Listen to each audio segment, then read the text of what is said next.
Direktorat Transformasi dan Sistem Informasi berada di Gedung Syarifuddin Prawira Negara 2, lantai 5 dan 6 Utara, Jalan Lapangan Banteng Timur nomor 2-4 Jakarta.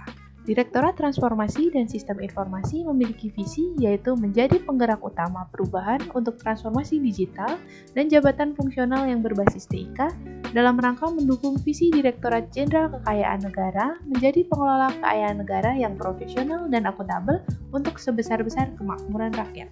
Direktorat Transformasi dan Sistem Informasi bergerak di bidang transformasi bisnis dan sistem informasi, di mana Direktorat Transformasi dan Sistem Informasi terbagi menjadi 4 subdirektorat. Yang pertama, Subdirektorat Transformasi Bisnis dan Analisis Data, Subdirektorat Pembinaan Jabatan Fungsional, Subdirektorat Perancangan dan Integrasi Sistem Aplikasi, dan yang terakhir, Subdirektorat Teknologi Informasi dan Layanan Operasional.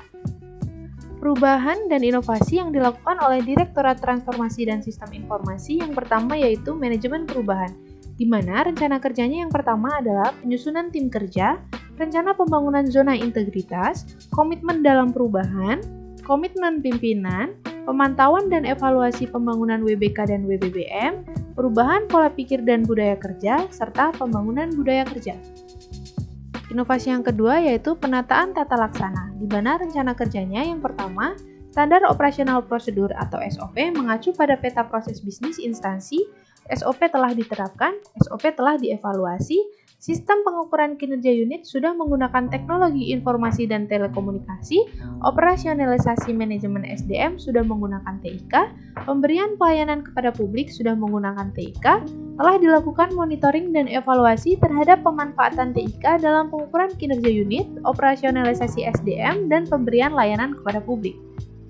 Kebijakan tentang keterbukaan informasi publik telah diterapkan, serta telah dilakukannya monitoring dan evaluasi pelaksanaan kebijakan keterbukaan informasi publik. Inovasi selanjutnya yaitu penataan sistem manajemen SDM aparatur, di mana rencana kerjanya yaitu perencanaan kebutuhan pegawai sesuai dengan kebutuhan organisasi, pola mutasi internal, pengembangan pegawai berbasis kompetensi, dan penetapan kinerja individu. Selanjutnya adalah penegakan aturan disiplin atau kode etik atau kode perilaku pegawai, sistem informasi kepegawaian.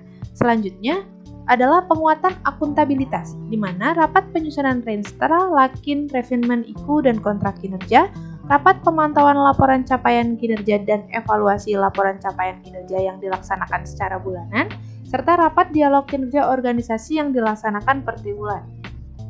Inovasi selanjutnya yaitu penguatan pengawasan, di mana rencana kerja yang pertama adalah pengendalian gratifikasi, penerapan sistem pengendalian intern pemerintah (SPIP), pengaduan masyarakat, selanjutnya whistleblowing system dan penanganan benturan kepentingan. Selanjutnya adalah peningkatan kualitas pelayanan publik, di mana rencana kerjanya yang pertama adalah standar pelayanan Direktorat TSI dimaklumatkan, yang kedua penerapan budaya pelayanan prima, dan yang ketiga inovasi pelayanan. Untuk inovasi dan perubahan pada penataan sistem manajemen SDM aparatur, ada kinerja individu dan asesmen pegawai.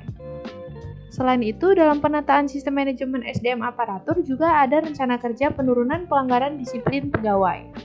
Inovasi dan perubahan dalam penguatan akuntabilitas, rencana kerjanya yaitu memberi penghargaan bagi pegawai Direktorat TSI melalui proses penilaian dengan indikator kedisiplinan terkait waktu bekerja, riwayat hukum disiplin, dan nilai kinerja PNS atau NKPNS.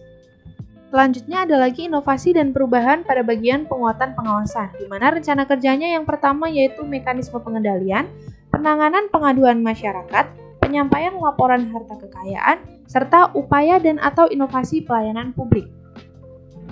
Prestasi dan inovasi dari Direktorat Transformasi dan Sistem Informasi yang pertama adalah sertifikat ISO 9001 dan 20001. Selanjutnya penghargaan top 25 inovasi terbaik pada kompetisi inovasi Kementerian Keuangan. Yang ketiga, rangkaian kegiatan menuju DJKN sebagai Data Driven Organization. Yang keempat, interkoneksi data barang milik negara Hulu Migas antara Sistem Informasi Hulu Migas dengan SKK Migas. Dan yang terakhir adalah percepatan peningkatan kualitas infrastruktur TIK DJKN untuk mendukung keamanan informasi dan implementasi FWS. Informasi mengenai pembangunan ZIWBK pada Direktorat TSI disampaikan pada saat pelaksanaan kegiatan sosialisasi melalui virtual meeting, melalui kanal YouTube, melalui Instagram, dan melalui banner yang ada di ruangan kerja. Berikut adalah program kerja dari agen perubahan yang ada di Direktorat Transformasi dan Sistem Informasi. TSI pasti, cepat, akurat, tuntas, proaktif.